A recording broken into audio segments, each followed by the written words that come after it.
Former Kenya Power Managing Director Dr. Ben Chumo is tonight a guest of the state and will be spending his weekend in an unfamiliar territory. Months after exiting Steamer Plaza, claims of mega corruption during his tenure have come back to haunt him. The process of awarding a 4.5 billion shillings tender to 7 companies for supply of transformers landing him in trouble. Chumo was recently nominated by President Uhuru Kenyatta to chair the Salaries and Remuneration Commission (SRC). Beatrice Meso, Kenya Power Company Secretary and General Manager in charge of corporate affairs, will also spend the weekend behind bars, and so will her 3 colleague top managers at the utility firm. Peter Mweshege, who heads the regional coordination docket, Joshua Mutua in charge of commercial services, and Harun Karisa, who handles the finance docket, were arrested today and spent the afternoon at the Directorate of Criminal Investigations before they were moved to Muthaiga Police Station.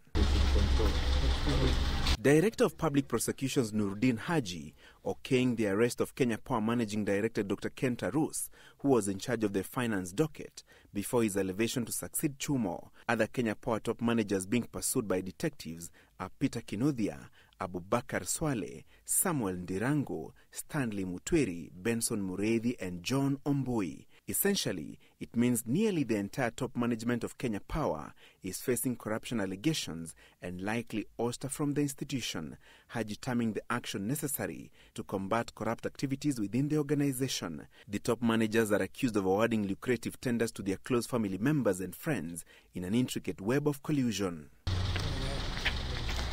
The latest scam at Kenya Power revolves around complaints regarding alleged substandard and faulty transformers lying at the firm's depot in Donholm, with Moa Trading Company being probed on how it was awarded a tender worth 408 million shillings for supply of the transformers. Chumo, Tarus and Kenya Power top managers required to explain how the taxpayer lost 310 million shillings through alleged fraudulent payments. They also face accusations of accepting goods without inspection, flouting procurement procedures, and wasting public funds on purchase of poor quality transformers. The arrested managers and those being pursued will be arraigned in court on Monday to answer to charges of conspiracy to commit economic crimes, aiding commission of felonies, abuse of office, willful failure to comply with procurement laws, and conspiracy to defeat justice. Haji's net also extended to directors of Moa Trading Company, James Njenga Mungai, Grace Wanjera Mungai, and John Anthony Mungai. They face charges of conspiracy to defraud and commit economic crimes, as well as fraudulent acquisition of public property.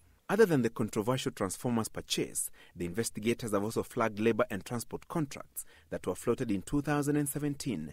Out of the 525 companies that were pre-qualified, the DPP says a majority used fake documents, with at least 39 being registered after they were pre-qualified in breach of procurement laws. The contracts were worth 255 million shillings, out of which 160 million shillings had already been paid and a further 95 million shillings awaiting payment.